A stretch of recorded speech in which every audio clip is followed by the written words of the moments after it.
Hello and welcome to this roundtable to celebrate our SC Leadership Awards. I'm joined today by a distinguished panel to discuss the business of cyber, how security defines or derails success. I'll let them introduce themselves in a second. You know, when covering InfoSec, there have been stories I've written more than 10 times. I think about 3 of them. One of them would be that a website or power outage wasn't caused by cyber warfare. Another would be that this would be the year that organizations will focus on blocking and tackling and defending against most cyber attacks.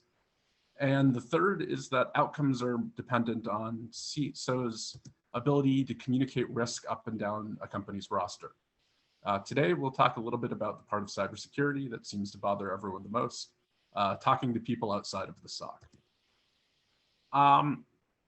So I think in terms of introductions, why don't both of you say who you are and I guess who you are and where you think we are right now in terms of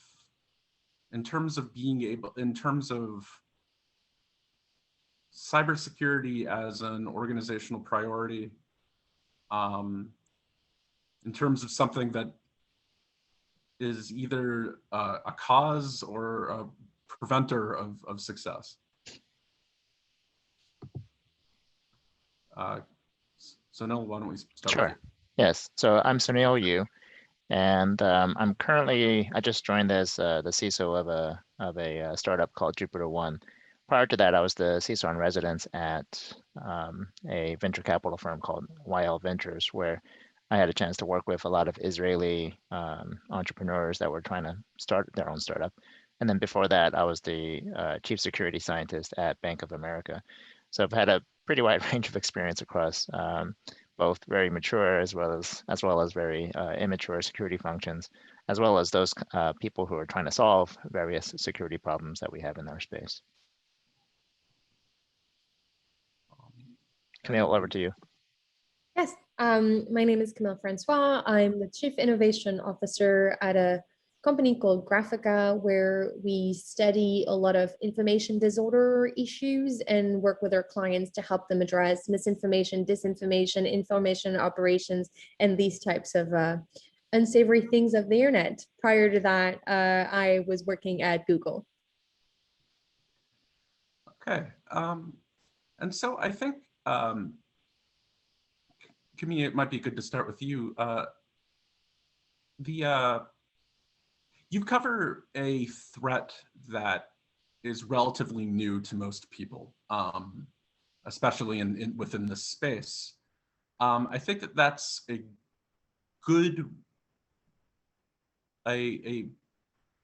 one of the issues that comes up in communicating risk is communicating the risk of something that either the board or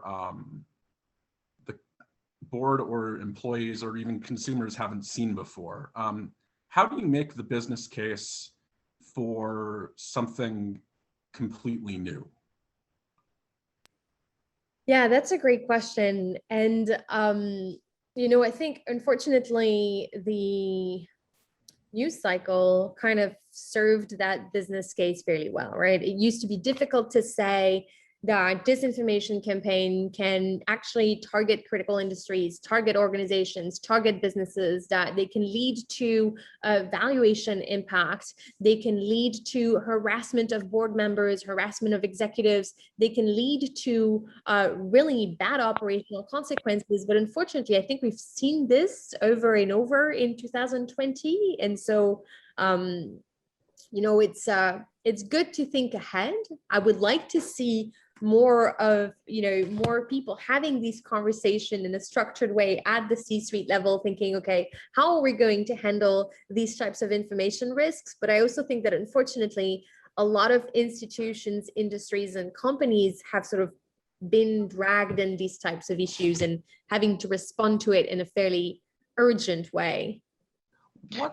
And I think the ramifications have become pretty evident in the political spectrum, just because it had notable effect on that front. I think we're still struggling to figure out how to make it applicable at the enterprise level. Like, what does it matter for an individual business? To give you an analogy, I got my identity stolen back in 1995.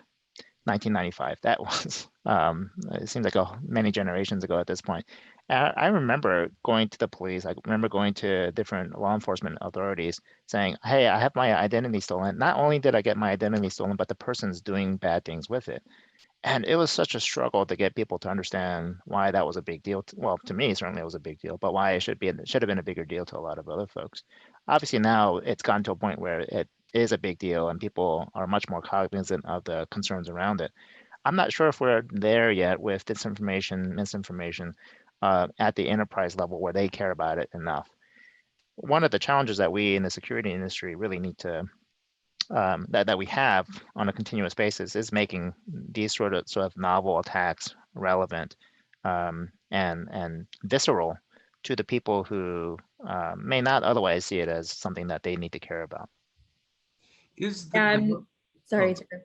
And I was just smiling thinking about the story because I think in the disinformation space, one of the equivalent of these complicated conversation with law enforcement is executive having to tell people, hey, I got doxxed and I'm worried about being swatted, which of course comes with a lot of context around it to have a meaningful conversation. But unfortunately, when that happens, and that does happen on unfortunately an increasingly regular basis, we do need a plan. We do need to plan around this, and we need to be able to communicate these types of risks, including with other parties.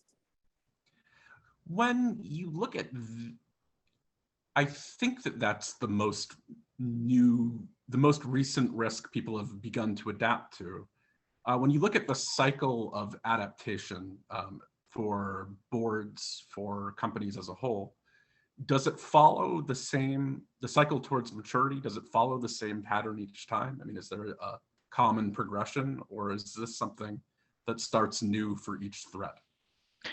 Well, I think one thing is that novelty in how an actor executes a threat, the novelty surprises us. What makes it much more challenging over time is when it becomes mainstream and people have come up with tools and capabilities that allow that action to be repeated at scale. Here's an example. Consider the first, or one of the first really publicly known destructive attacks similar to ransomware. Okay, that was back in 2012, 9 years ago, against Saudi Aramco. Last year, we saw the mass deployment of that kind of attack for the purposes of profit, of course, and just widespread destruction and disruption. But the point is that it's taken 8-9 years for that type of attack to mature to a point where anybody can really just offer it as a service effectively, and it becomes employed at scale. I think the same goes with, I mentioned the earlier example of identity theft. Now it's become trivially easy to steal someone's identity and misuse it. So over time, threats get better. Threats become easier to execute. Until it becomes easier to execute, it kind of stays in the periphery in very narrow use cases. But once it becomes easily executable by those without the requisite skills to be able to launch such an attack, I don't know if it'll become a higher priority for the large enterprises, or for many people who would otherwise say, you know what, I have other things that are more important that I have to deal with. So anyway, I think it takes time for that attack to mature is the bottom line. And with some of the novelty that we're seeing today, it may be a little while before it becomes something that everyone cares about. And I think on the disinformation front, as far as attitudes are concerned, it's interesting because I think we've seen a little bit of a pendulum swing, right, from this isn't in concern, we don't understand why we would ever, talk about troll forums or think through this, to, on the other side of it, after 2016 and after a lot of media exposure of these issues, people also overreacting, right? Thinking that anybody who might say something bad about your company is actually a sophisticated Russian troll deployed by the GRU, which is also unlikely to be the case. And so I think that our work is focused on finding reliable methods and tools to do a proper level-headed risk assessment, right? Which types of threats do you have to worry about, and which type of threats are actually noise in that environment too, right? And so having, again, this, finding the balance where it's not that the issue doesn't exist, it is also not the case that anything distasteful said about you on the internet is likely coming from a sophisticated threat actor doing information operation. Let's find the balance and do proper risk assessment, unpack the ways in which your company is concerned, and find the right way through that. Yeah, and to add on to what Camille was saying, I think one of the criticisms, rightful criticisms that the security industry has is that we're full of fear, uncertainty, and doubt. And we're always saying, watch out for this boogeyman, watch out for this person that's going to come and get you. And I think to Camille's point, yeah, the Russians aren't always after you, or that you don't always have a nation state after you. Some people do, definitely, but you generally know who you are. And if you don't know who you are, then you probably will find out soon. But with respect, there's not a boogeyman across, at every corner out to get you. In many cases, it's just very opportunistic. With respect to what I think we in the security community need to think about in terms of this, how we think about the future or where we go with security. I oftentimes use an analogy of a car. So imagine if I asked you, what enables you to drive a car fast? Okay, most people would say it's the gas pedal. I would say it's the brakes. The brakes will give you the comfort to know that you can drive a car fast. The gas pedal is the business. The business wants to go fast, make money, do what it needs to do to be able to survive. But you're not going to want to go very fast if you don't have a brake in the car. Security serves as a brake. Or rather, security should be a close partner with the business, a close partner with the brakes to enable the business to go as fast as it possibly can, but under control. And to have that sort of mindset to say, how can I be a close partner with the business is where I think we're starting to shift in the security industry from being just simply, let me lock every door and make it really hard for people to get in, which kind of ruins the customer experience. In terms of being able to get into your car. And instead becoming more like a brake where, again, you're a close partner that enables, with the mindset of enabling the car to go as fast as possible. How do you evaluate for when security is a detriment? I mean, I think most people, at least from my end, most conversations I have tend to be security isn't enough of a priority. If the pendulum is swinging, and I suppose it's in part, or it's almost entirely the media's fault that security is viewed in terms of nation states and not in terms of Steve, the guy who wants to steal a bunch of credit card numbers. In terms of prioritization of the proper threats and piling on roadblocks to customers, how do you know that security has become a detriment? So I think there's a framework that I use to be able to understand when security should be applied at all. So I borrowed this from the cloud native world, this analogy of pets and cattle. And the notion is that we have pets, which are things that you give it a name. When it gets sick, you take it to the vet. You like giving it hugs. We used to build a lot of pets in the IT world. Systems that you can actually give it, you can pronounce its name. When it gets sick, you patch it with, whatever patch because it has a vulnerability. And it's that server underneath your desk that you like giving hugs, okay? The problem is every pet that we create requires a cyber veterinarian to have to take care of it. And unfortunately, we just don't have enough cyber veterinarians, okay? Conversely, we have cattle. Cattle are things that you can't even pronounce it. It's full of strings and numbers and characters that you can't pronounce. And when it gets sick, you just shoot it and you move on. Okay. And the perspective here is that there's the new modern infrastructure where everything is as a service or things are built as code, that's built as cattle.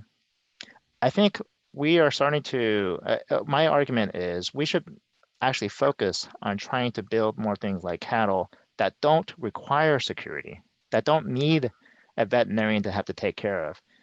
That, you know what, if it gets sick, again, we shoot it and we move on.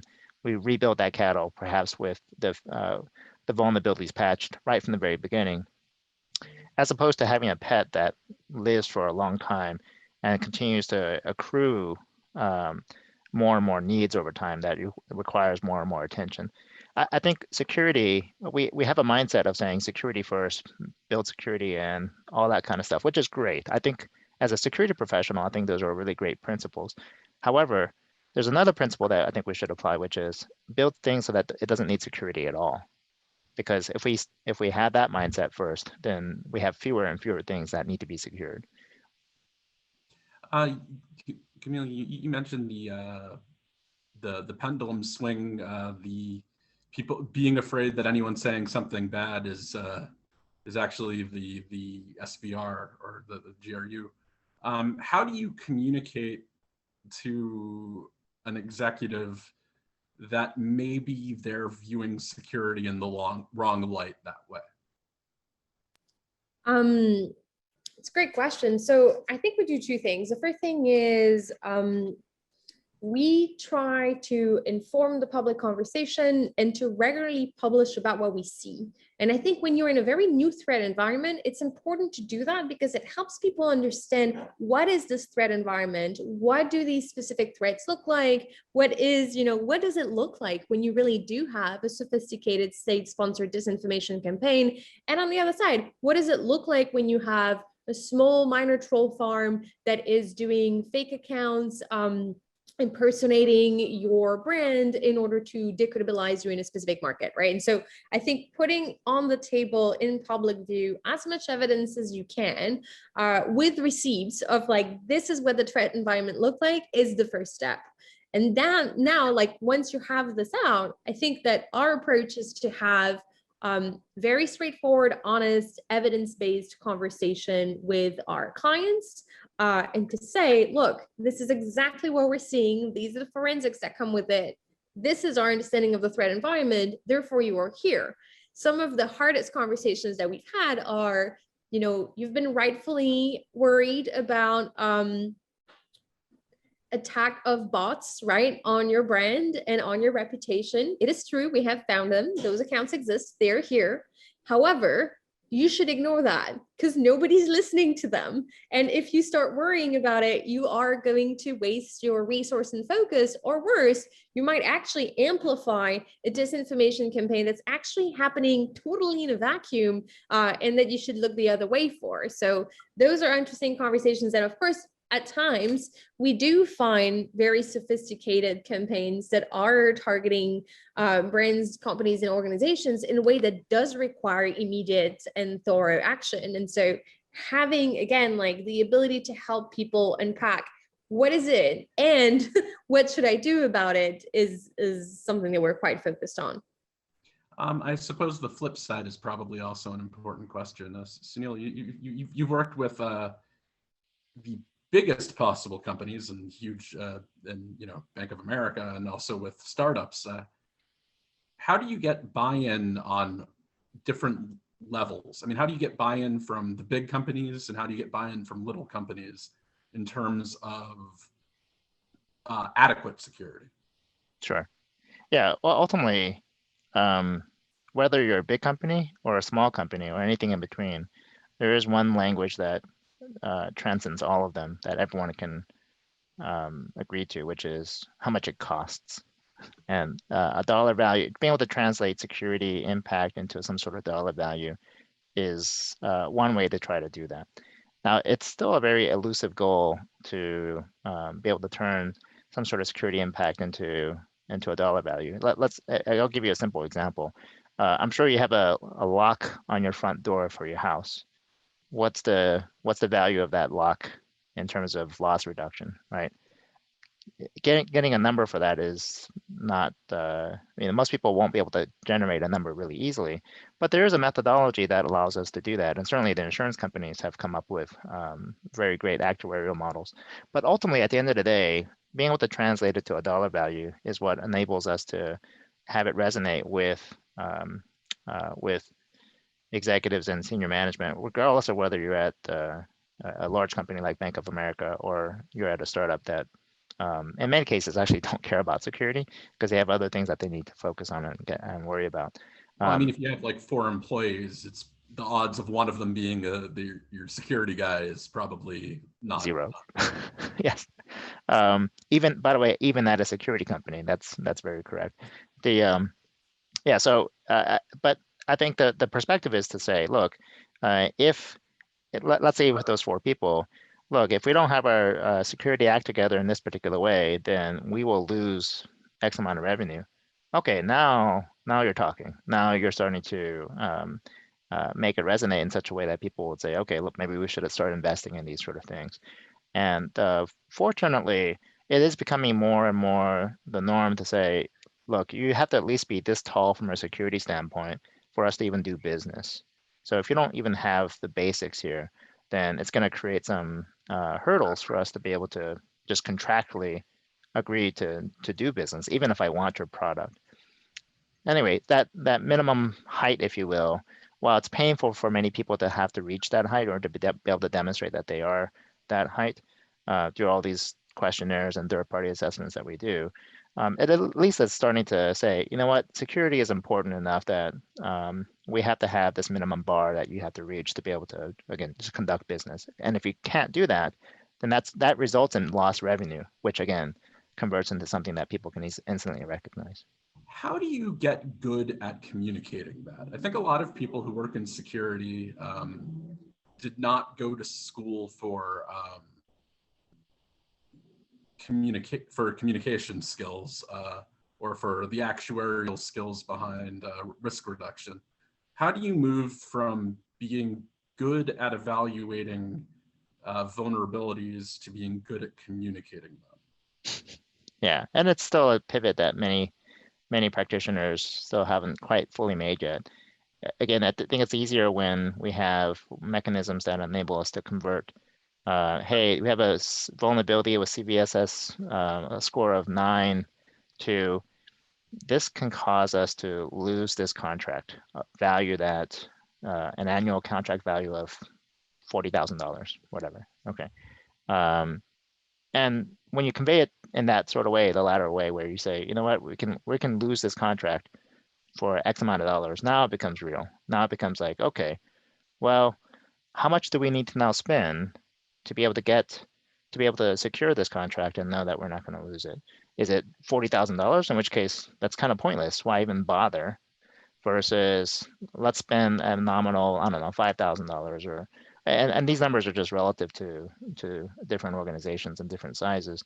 But the point is that it doesn't make sense for us to, for example, secure your house and your goods inside the house with $1 million lock if you don't have $1 million worth of goods behind that house, right, behind that lock. So that calibration is also important too. There's a lot of things I would love to be able to do, but it's just not worth the cost to secure those things. And it's an acceptable risk at some level that we have to take. You mentioned that there are occasionally situations where you might want to let go of bots. You know, you just ignore them because you either will amplify the problem or be spending your resources solving a problem that doesn't ultimately matter.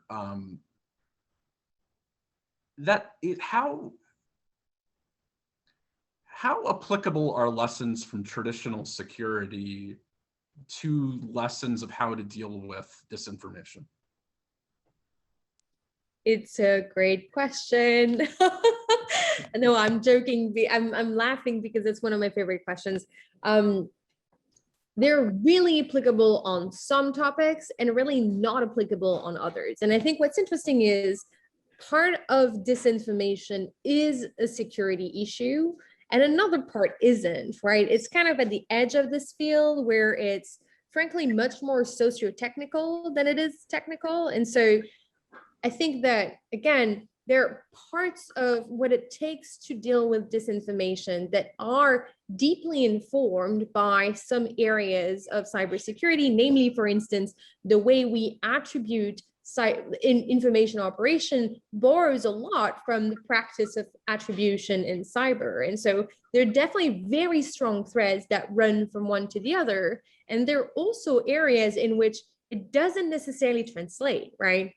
And it might not be always the most effective way to treat disinformation as fully a cybersecurity issue.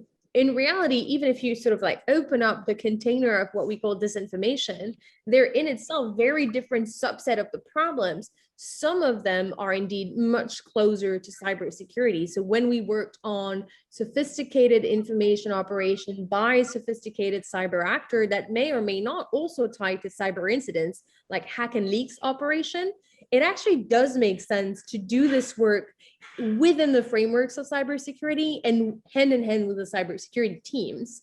But there are other areas, for instance, when we work with the World Health Organization on vaccine hesitancy, misinformation, and conspiratorial theories spreading online that frankly have nothing to do anymore with sort of cybersecurity as a point of departure. And I think that question, right, like how much of the practices of InfoSec translate in the way we tackle disinformation is a fascinating one that we're still sort of evaluating. Yeah, let me offer some thoughts on this one too, because it's a great question, but it requires us to really think about what is the nature of a disinformation attack, what are we actually attacking, and why are those attacks actually successful? When we think about security and the controls that we oftentimes have of security, the controls are actually very deterministic in the sense of, I'll take it, for example, antivirus, okay, a simple control that I think most people will be familiar with. Usually, or in the past, we used to have a very deterministic outcome. Did it match this hash? Did it match this file name? Did it match this? Yes or no? And if it matched it, then we kind of knew, yes, this is bad, or no, this is good, okay. Now sprinkle in machine learning, okay, where the result is no longer deterministic. We don't know, people can actually fool it. We can start feeding it, we'll call it disinformation here, okay, and have a machine believe that this piece of malware is actually good when it's actually bad, all right. What we have is this non-deterministic outcome where, because we have this learning model that takes inputs, considers lots of past activity and says, okay, I think this is now good, we can have machines get fooled and think that something that is actually bad, and maybe it's obviously bad to a certain community, think that all of a sudden now this piece of malware is actually good, all right? So you see, hopefully, I hope you're seeing the analogy as it applies to now how people look at information. People who look at things that a certain audience would say, how could you possibly believe that the world is flat? How could you possibly believe that COVID is spread by 5G? How could you possibly believe these things that are just really off the wall? And it's because, very much like how malware can be, or rather how our machine learning algorithms that look for malware can be easily, or can be gradually fooled into thinking that some things that are actually bad are actually good now. We're seeing that happen with people, right? And so I would say the struggles that we're having in trying to understand how do we deal with disinformation when it comes to the learning machine that we have in our brain, how are we dealing with that same issue when it comes to the learning models that we have for machines, okay? It's a very similar type of problem if you think about it at that sort of meta level. And I'm not sure if we have an answer yet, except to maybe say, look, we can no longer deal with non-deterministic outcomes when it comes to, let's say, looking for malware. It's not going to work. That doesn't work for people. We're always going to have a non-deterministic outcome when it comes to how people think about information that's presented to them. But anyway, there's application here. So yeah, I'm sorry to cut you off. We're just about at time, so I wanted to just right before I let you all go and thank everyone for tuning in. Maybe could both of you, we've just lived through a pretty fascinating year, which is the nicest way I can describe 2020. In terms of security, there was a lot of, duct tape and chewing gum kinds of solutions. The future of work from home is a little bit murky, I guess would be the way to put it. How should people be prioritizing? What should people be prioritizing for the return to the office? I guess how much of this needs to be a kind of start again mentality, and just as the future comes, what should people be prioritizing? For 5 years down the road. I guess either of you could go first. Yeah, I think it really depends, of course, on like which industries and what people are doing. But I will say something that is top of mind for us is people who work on these types of information disorder get exposed to a lot of upsetting content. And I think that ensuring that we can support people and support their mental health in doing work that can be difficult is easier in person, where you can, for instance, say the work that happens on your office computer doesn't follow you at home, that it is in a work from home setup where boundaries are sort of, way less clear. And there is a real effort to be made by everybody to make sure that we can support people both in doing this type of work at home and as we transition back to the office. So that's one thing that immediately comes to mind. Of course, not the answer to your broader question, but that's one thing that comes to mind when I think specifically of sort of like our field and discipline here. And I think there are two words that I would, actually maybe three words total, but there are three words I would throw in there in terms of what's the new normal. So one is the word resiliency, which has multiple meanings and is also the theme of the RSA conference. I have a slightly different way I describe resiliency, but last year was really a matter of resiliency, whether it was from the standpoint of on the human dimension, people being resilient, or the fact that we actually had a ton of ransomware attacks, as I mentioned, and organizations needed to be resilient against those attacks. Then there's the other word that I would throw in here, and there's a combination of words, is this notion of zero trust. And it's what I would really point to in that regard is architectural change. We have an opportunity to make an architectural change for how we design our systems and how we accommodate the fact that we had so many people working from home. I hope that organizations don't lose the opportunity to use this crisis in a way that enables us to advance the field or advance how we build things, so that, as I mentioned earlier, we have fewer things to have to secure, and we apply principles like zero trust into how we design things going forward. All right, and so I think that's as much time as we have booked for you. I'd like to thank both of our guests. And everyone who's tuned in. There's a lot of other great content on the site, so I hope you'll all spend some time viewing the other videos we've done and reading some articles. Thank you all again. Have a good day. Thank you Thanks for having us. having us.